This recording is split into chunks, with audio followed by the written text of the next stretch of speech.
Hey, hey, hey, Dr. Minesha here, affectionately known as Dr. M, and I am in the Peace Driven Leader Lounge with none the other than Dr. Megan Pickens. When I say you all are in for a treat, it is so gracious for us to be able to share this space with you in the lounge. Thank you so much for coming. If you are tuning in for the first time, welcome. You have reached a place where it is a movement of leaders who are serious about real transformation. We want to love, live, and lead differently. I would be remiss if I did not warn you that I have no idea what this conversation is going to be about and where it's going to go. So buckle up because you're in for a treat. I do not try to stop anyone from saying what is on their soul to say because I believe that it's in divine alignment. Our team does a fantastic job with finding some of the best leaders all across the planet who really align with our spirit led message. And so, if something is said that creates some resistance within the soul, that is your place to lean in because here it's all about growth leadership and we don't follow what feels comfortable. We actually go to the edge of our resistance. And so, with that being said, I would like to introduce to you Dr. Megan Pick. Thank you so much for joining us on the lounge today. So good to have you. Thank you. You're welcome. And I'm going to actually do this because my friends fuss at me. It's actually Megan. Megan, like it. Megan. Oh, Mhm. I love that even Yep. better. Yes, Megan. Never heard that. I love it. Yeah. So thank you. And tell us a little bit. I want you to really, and don't water yourself down. Tell us about all the amazing things that you've been able to accomplish in your lifetime. Tell us about some of your greatest accomplishments. Tell us about just the work that you've done in the corporate space, as most of our hmm listeners are leaders of leaders in the corporate space or have a lot of experience there. And then from there, we'll see where the conversation goes. Okay. So I have done presentations at multiple conferences, companies, all of that. It has ranged from basic mental health. I've worked with churches on kind of how to identify mental health issues versus like calling everything spiritual. And I'm not saying things aren't spiritual. However, you can also take medication and go to therapy and go to church. All those things can happen in one time. That's right. Um, I have done my private practice since 2009. So that is I've actually, as you know, started a new position. So I'm working with somebody else, but still getting to do what I love. So I love that. I've done some work on cultural humility and competency and all of that. I don't always like to use competency because I think that's like people trying to get away with the bare minimum and doing all these fluffy trainings where they don't address like actual racism. So my trainings are a little bit more like in your face, for lack of Uh-huh, a better word. uh-huh. I just did one at a conference last year and got rave reviews. We did the equality line. We had a few Mm. things we did at the table. We talked about real life situations, um, even to the point where people were, kind of just like, I don't understand why you don't like the police or scared of the police. And I said, I never said I didn't like the police, but I don't want my kids getting pulled over by them. I don't want my mother getting pulled over because you could get pulled over by the wrong person That's because right. it's not always safe to be black in our country.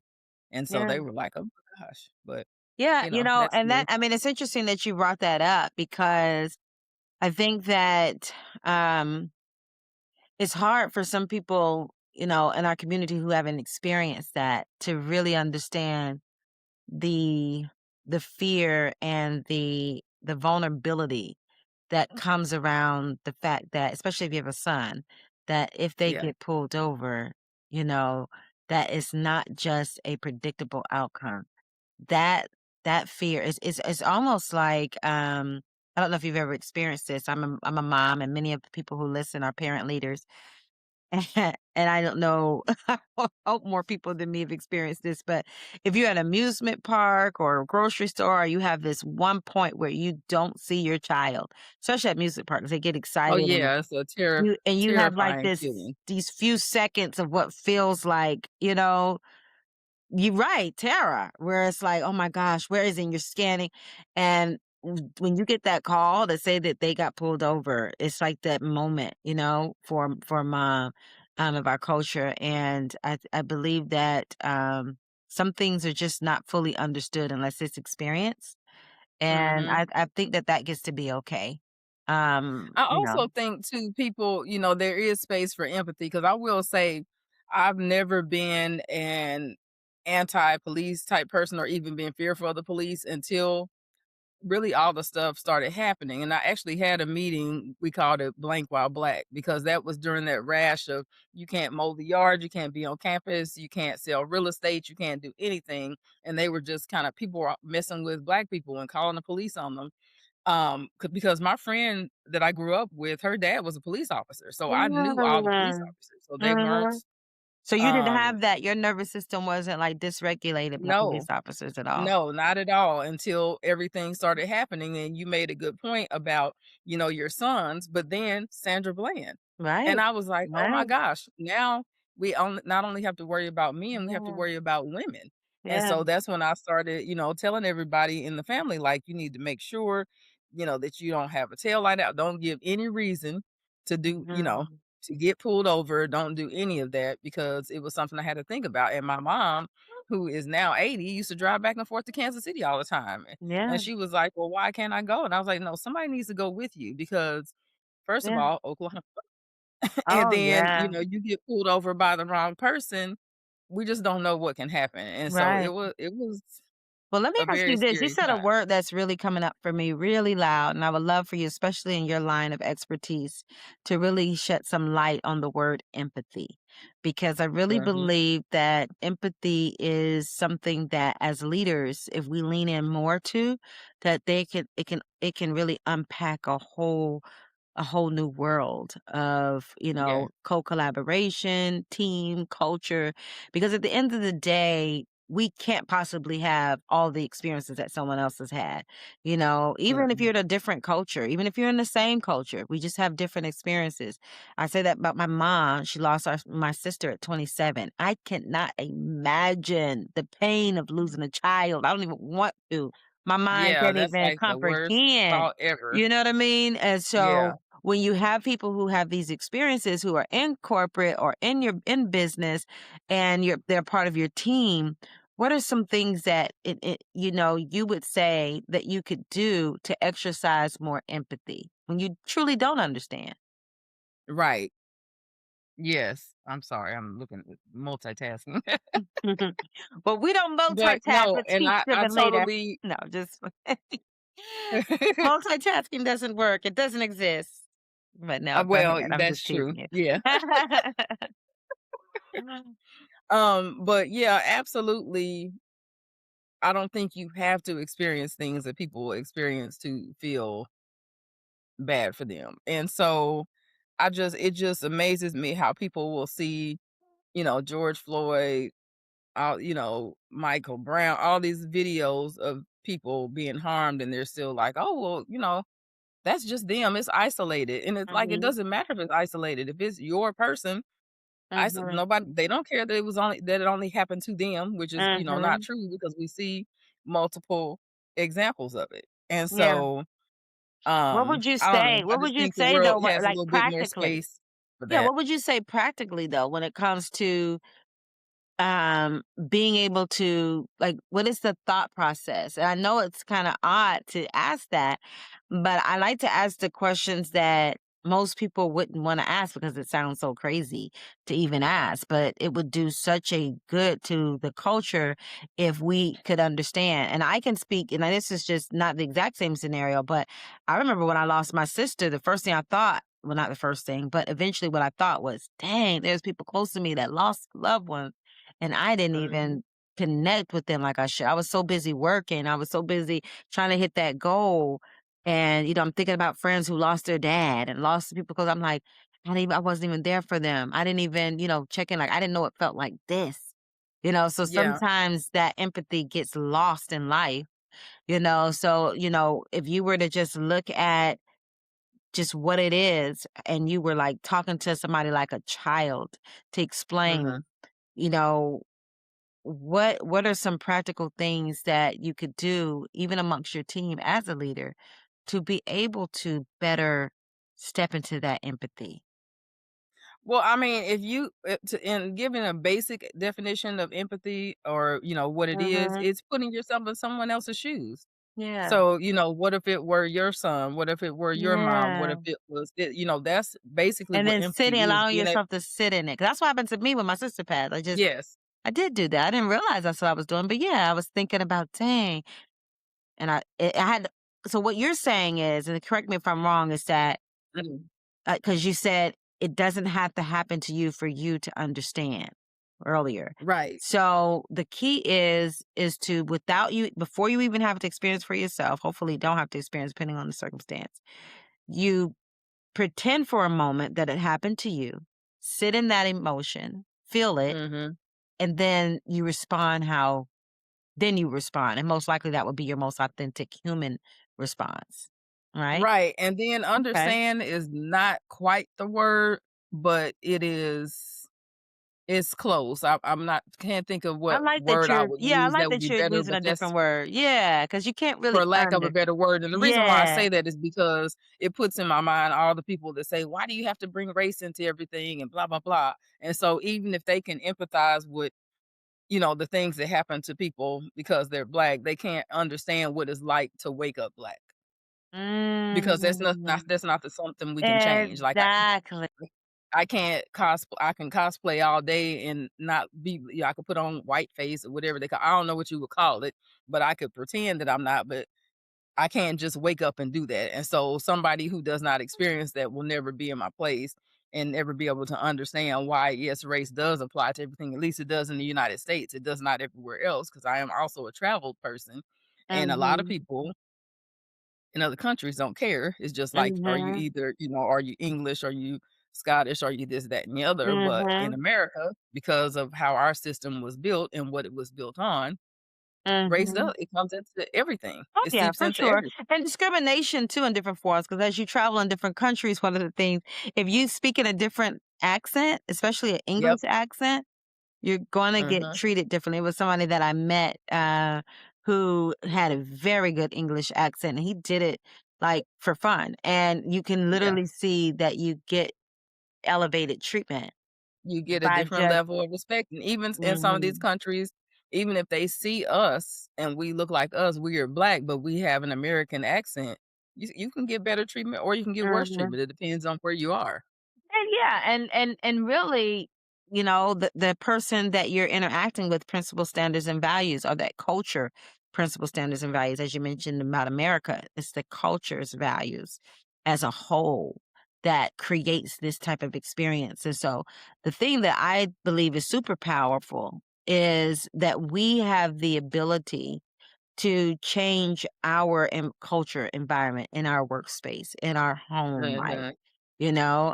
by the way in which we lead, by the values that we have. For the only of you all who are listening, who are leaders of leaders, you do have the influence to be able to shift not just the mindset, but the environment and how people are seeing. And I think that it would be cool to even consider doing empathy exercises and exercises on things that people take for granted because it just seems like duh, like listening. It seems like nobody wants to admit that they're not a good listener because that's something that everybody feels like they do naturally.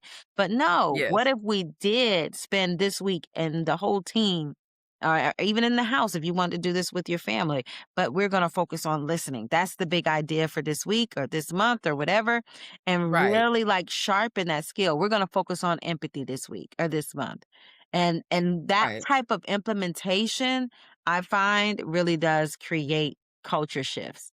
I love Mhm. that When I you did my culture training, I was Mhm. intentional about having experiential Ah, activities, tell so me that's more about why I that. said Some of the the line experimental. where you so the line that we did, I forgot what I called it, but it's basically, yeah, an equality line. So, like, everybody starts off at the same point, right? But then you go forward if this happens or you go back if it doesn't. So, one of the examples that really had an impression on me that I put is that you had access to books. because I grew up in a reading household, Yeah, me so I too. always had books. Yeah. There were people who stepped back because they didn't grow up with books. The only books they had access to were the library. And that blew my mind because I feel like I know a lot of the things I know because I'm well read. Even Yeah. as a kid, I've always had a higher reading level. And so the fact that people don't have access to books was Wow. just crazy to Wow. me.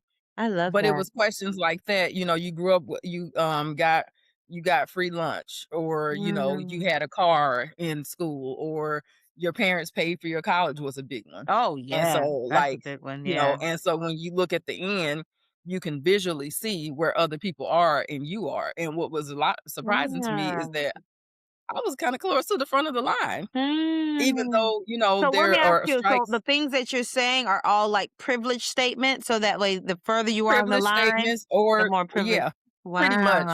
much. Yeah, but I like I said, and so when I put Wow. them together, I was trying to think of, like, what are some different things, and, did some research, Yeah. and online it was like, a good question is to ask about access to books, and I'm like, Yeah. "Books? You like, Yeah.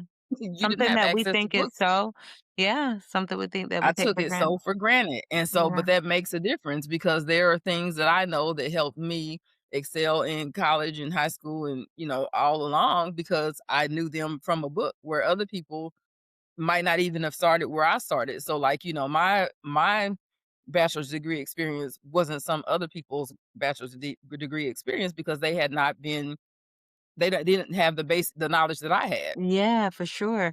Another thing too, I mean, you talk about the two-parent household as well, and Mhm. just the level of presence in a home, because sometimes you'll even have, people that are parents that are in the home, but they're not being intentional. They're working all Yes. the time, and especially in our culture, it's not odd to have a parent work multiple jobs.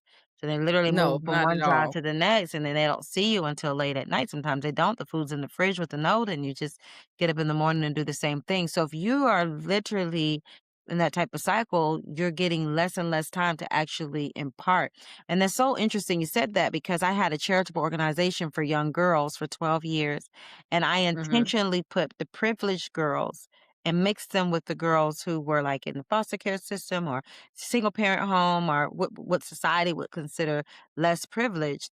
And we would Right. have these small group conversations, and even the less privileged girls would realize that they actually were privileged in other areas. And that's what made it Yeah. that they realize it on their own. Like, dang, because you have these privileged girls whose mom, they never, I mean, they could go 3 days without even seeing their face because they work so Mhm. much. Whereas the mom here, yeah, but she was the only one there. So the whole weekend they at least did things together. They had more quality time, or they Right. cooked together. The other girl was like, I don't even cook. I never even cooked with my mom. So it really just helped her to realize that there was more privilege than just financial resources. So that was cool And that too. actually, you gave me another question for the next time I do that because 'cause I'm thinking, like, were you able ever to cook with your parents or, spend time Yeah. with both parents at the same time? Or even more unique, I grew up with a single parent, but because of where my mom worked and her education, I still ended up being privileged, Wow. even with just one parent. So let me So ask you this, because I feel like parent leadership is extremely important part of the process. A friend of mine was just talking about this today, of how parents who invest in their children like they do in their jobs, their careers, their properties, their stocks, and all this stuff, when they take that mhm, intentionality and that, care towards investing in their children, then when they get older, they have peace.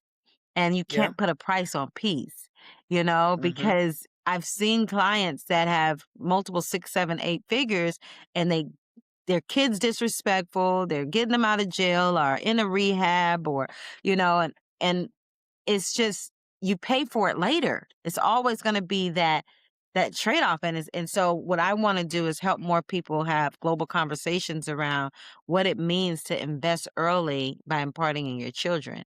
I would love to absolutely, hear, just from your practice and understanding, what are some key things that you can tell the parent leaders who are listening that they mhm. can do to, especially between that age of preteen, like school age, what are Yeah. some things that they can do to help the psychological growth and development as their children are evolving and trying to get their own autonomy and all that type of stuff? What are some key things to help nurture independence and confidence and things like that? Well, absolutely. Even if you are privileged, your children need to know that not everybody is privileged. They need to be able to empathize with other people. I don't believe in just giving kids a bunch of stuff. Now, I understand that generation wise, you have previous generations who didn't have much, so they overindulged the kids, who then ended up building a lot of privilege, selfish billionaire type people or whatever. And so there has to be a line. It's like, yes, you can live well, but you're living well because you're living in this nice house. But that does not mean that you should not have the experience of working a job like other teens do, or even I would say even a college student. You could wait, you could not make your team work or whatever, but I think there needs to be a level of earning and Mm. appreciation. Like this, Mhm. even if you drove this car to school, it didn't just fall out the sky. Mm. I worked for it or whatever it was, or I kept it Mhm. because I'm not against, there's nothing wrong with inheritance. But I do think that you have to realize somebody worked for that money somewhere along the line. Well, until you Yeah, and get I into love that, and I love when you use the word our society "earn." and slavery and stuff. But Yes. But I love when you use the word "earn" though, because when children understand at an early age about the power of bringing value and contribution to a yes. household, to a team, to school, that whole dynamic is really a core part of developing that within. Yeah. And some of it is inherent too. I think that some people are just, that way. And I think about who was it's not Huey Newton. So it's one of the Black Panthers. I can't think of I'm drawing a blank right now. Mhm. But gosh, it'll come Mhm. back to me And later. you're right about But like personality though, because you have those kids, you could have like, because my husband and I, we have 6 together, 5 that we raise every day of the week in the house, 1 adult. And you do. love it. You have one child that's more empathetic, that's more, I literally had the conversation with my daughter this morning about having a communal mindset. You can't just say, I did it. I did my part. I did my chores. That's not that. That's they didn't do theirs. No, you gotta, you can't look at life from an individual standpoint. What makes a leader is that communal mindset. And that has to be taught and modeled. And so I had to look it up because it was gonna drive me crazy. Fred Hampton. And I wanted to use him as an example because, when the movie came out and it was portraying all that happened to him, I'm a nerd, so I do extra research when I see things that, you know, draw my curiosity. And he was 10 years old when he started the free lunch program. And it was because he would come to school. His parents would send him to school with food because, school lunch has not always been a thing. If, I don't know if people know that, but school lunch has not always been a thing. So he would yeah. come to school and he started bringing extra sandwiches because his friends did not have food. And so this is how the lunch program that the Black Panthers started evolved. He was 11. You don't that's Mm. not I mean, it could be taught, and I'm not saying his parents weren't revolutionary and weren't telling him that, but that kind of at 11, I was riding my bike and trying to see how I could get candy. I wasn't really thinking that much about other people in that context. So there are some people who are just that's just them. But I just thought that was an amazing fact when I looked at that because he died so young. And so I'm like, how did he do all this stuff and then die, so young? Well, because he started at 11. Like Right, right, so I just yeah, it's not yeah, always learned, but it can yeah, I think, parts of it can be taught, but some of it is, yeah. just within people too. Divine, yeah, it's a part of your Mhm. your divine makeup for sure, 1,000%. And I believe as parent leaders, that is part of our mandate, right? Is to take those innate qualities of your children and identify it early. And a lot of times when we're working and we're knee deep in our work, it's hard for us to Mhm. see those things and catch those qualities and to nurture it. And a lot of times, a lot of those qualities are the very things that get on our last little nerves. I was about to say, yeah, it's like you're raising little lawyers because they wanna Right, argue about everything, but right. then they're actually Yeah, a good lawyer, so it's like, how do yeah, you cultivate that? And I yeah, love what you said because one of the things I talk about when I'm talking about culture is that culture is not just race, yeah. sexuality, or religion. Culture is a lot of other things, and so I think it's extremely unique that you have 6 people that you're responsible for, and when I talk to people about how culture like, we need to be humble and talk to people about culture instead of assuming things just because of how they look, that you let them teach you, because all of your kids are growing up in a different culture.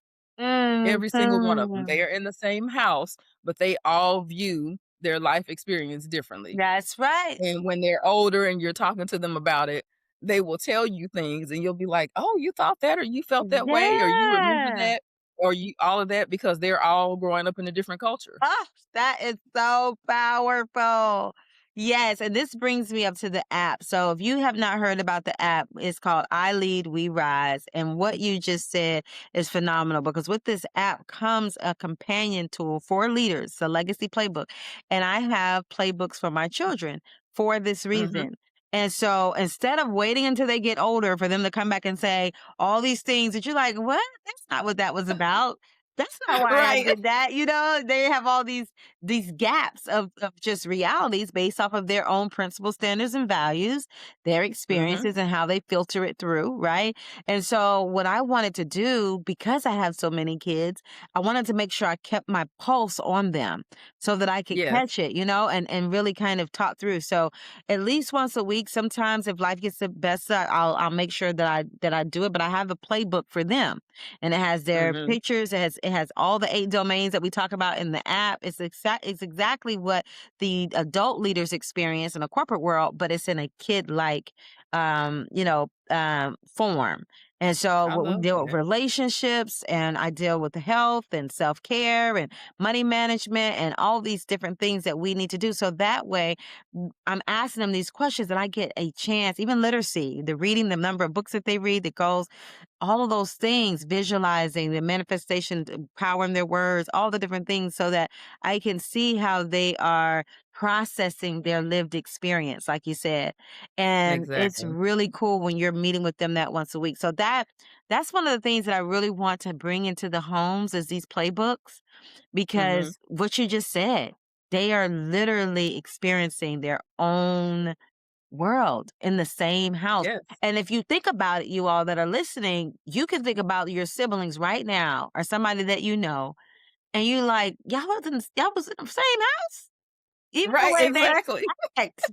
You know, Yeah. you have 2 brothers that are like 2 years apart, but they have totally different, values and the way in which they act. Different So choices can have the same parents, and so you have one sibling that's thinking, "Our parents were there every day and they gave us everything, and you're squandering it off doing whatever," but it's mhm, like, "Okay, but if, you were the oldest, so yeah, you saw this part of them, but then, like, now I'm the youngest, or I'm the middle, or I'm the mhm. 3rd or 4th, and so I have That is a so different good. experience of our parents than what you had." And you know what too, Dr. Me Me Megan. Megan, there you go.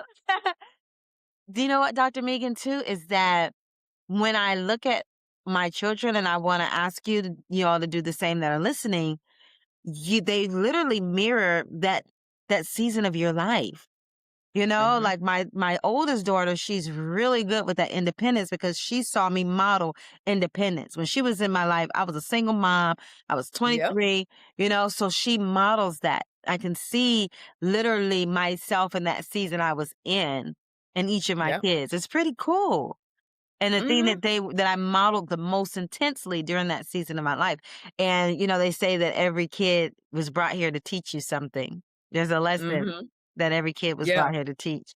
And so if you are a parent leader listening, I just want you to it's a fun exercise to write your kids' names down and ask yourself, what were they here to teach me?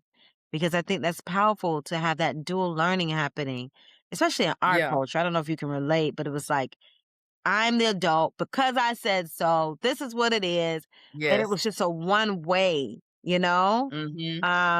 And we have a multi-generational home, and sometimes I have lots to talk to my husband about this, where when you're raising leaders, we don't want to raise with that type of mentality. We Yeah. want them to feel safe to be able to speak their mind. And just because you're older and adult doesn't mean that you're always right either. You just have to teach them about the way in which and the timing and how they say what they say. That's the difference. Yeah, I always talk about boundary setting even within family. And I mean, there are some things that are, valuable. So even though grandma might approach things this way, it could also be an opportunity to talk to them about how grandma grew up or grandpa grew up and that they're Right. why this way. Because I talk to people Yeah. also about the differences in generations. And we have to keep in mind that those of us who have parents who are baby boomers Mhm. are, like, really only a couple of generations away from things like slavery. I Slavery. mean, it wasn't Right. that long ago. People wanna Right. try to act like it wasn't, but then there wasn't just that. There was redlining, there was Yes. Jim Crow, there was, Yes. all of these other things, and so when you think in terms of their mentality, a lot of the mentality, especially I'll say of our grandparents' generation, was to keep Mhm. their kids alive. Mm. So, there was no room for Fluffy, Mm. Huggy, and all of this, stuff because Mm. you could be Emmett Till. Mm. And Yeah. so, they That didn't so masculine then energy. as a Yeah. result, a lot of our, baby boomer parents aren't like, they had to Yes. They learn don't how have to that, be yeah, soft and lovey-dovey because their parents weren't, because their parents were trying to get them to survive to adulthood. wow. So, we My. have to think about that, and so in terms of empathy, I always talk about that too. I Yeah. really want people to start thinking about why people are the way that they are, because also Mm. you have to think about mental health care wasn't a regular thing, Mm. social services wasn't a regular True. thing, That's all true. these things that we have around as of now, they're kind of precarious because of, you know, that person Mhm. that's in Right. office. That's However, another but story. in general, they didn't have access to the things we have. Even these generations, I'm amazed at these kids that are, in their 20s and 30s that are seeking out counseling. Absolutely. Now, and I can definitely look back and say as somebody in my 50s that counseling would have helped me a Oh, lot when yes. I was in my teens and young adulthood, but it Absolutely. wasn't a thing you did. People Absolutely. didn't talk No. about it, and if they did, for sure, You black was people didn't do crazy. it. Yeah, It you were was only crazy. rich people, That's right. it was rich, neurotic people, all these other Mhm. things. There was no access to that. No, So, absolutely. different Taboo. access can also, affect how people interact. Absolutely. I love that. And empathy is a strong, I can see that it's a strong core value of yours because it's really just like been a thread through this conversation and I love it so Mhm. much. I really do because it's not a word that I believe as leaders that we emphasize enough. And I believe that Mhm. it's very humane and it will really help to shape a culture by being able to just add a little bit more empathy. And if there was a Yes, message a that you were like, leadership in terms of workplaces, being a place that somebody wants to work. yeah, Because you yeah, have, you know, hours you can flex, or you have work at home days, or yeah, you have, you're right. All of that these is empathy. benefits. Yeah. All of that is because you are thinking about how would I like my work to be, or how was my work? And so you're not wanting to, make people work 10 hours a day for 5 days a week or whatever, because you know what that feels like. And so you're saying, I want to be a place that you like to come to. Man, what if we just took everything in our life right now in this moment and just looked at it again with the empathy lens? How powerful would that Mhm. be? What are some things that you would shift in your life right now? I would love that. That's a great challenge for everybody who's listening, even myself, to just say, man, if I, what is one immediate change that I could do to like amp up the volume on my empathy? Very good. Thank you so much for sharing your wisdom and your insight on the day. You truly were a highlight of my day today. Oh, I would love good. for you to just share if it was just one message that you wanted to leave with the people on today. What would that message be? I would say in terms of interacting with people, whether it be your loved ones, people you work with, people you work for, just take just take a small thought and think about why they're the way that they are. and know that people don't just always wake up. You know how people will say, "Oh, this person is just mean," and or Mhm. whatever. I can guarantee you that there was some point in their life that they weren't. And so Yeah. they could have been hurt, they could have been let down, they could have been disappointed. So just take a second and step into somebody else's shoes and, Mhm. figure that out before you interact with them harshly, Absolutely. even if they interacted with you harshly first. Absolutely. What a powerful, powerful way to end the podcast. And I believe that that one message right there could literally revolutionize the way you show up as a leader. So you all heard Mhm. it here at the Peace Driven Leader Lounge with Dr. Megan. Megan. Just think Megan like vegan. That's how I introduce She myself. should have said that Megan in the like beginning. vegan. I would have added it. Oh, that's awesome. That's right, Megan. And listen, continue to listen to leaders like Dr. Megan who really have a love for their work and really steward it. I mean, and the thing that I really love is that you were able to find a corporate space that really um, invested and poured into your calling as much as Mhm. you did. Like to say, I would have been going to these conferences anyway, and now my job is paying for me to go. Aligning yourself with companies who are doing things to elevate you in your God given calling is Mhm. a sweet spot. Right? Because I Absolutely. say this as often as I can. That W-2 income paired with that entrepreneur income, having your own practice and being able to have a career that has that flexibility that also is giving you the more experience and more predictability, as you Mhm. grow that business, man, that is a sweet spot. So if you are listening and you are, considering taking a step out in that space of entrepreneurship, why don't you start by kind of identifying where you could be in your workplace or a workplace that allows for you to have all of those gifts cultivated and nurtured so that you can get the best of both worlds. Why not? Why do we have to choose? Right? Peace driven Right. leadership is, it's not about how much you carry, it's about how well you carry it. And as I say as we close, that it's not something that you find. Your peace is something that you create.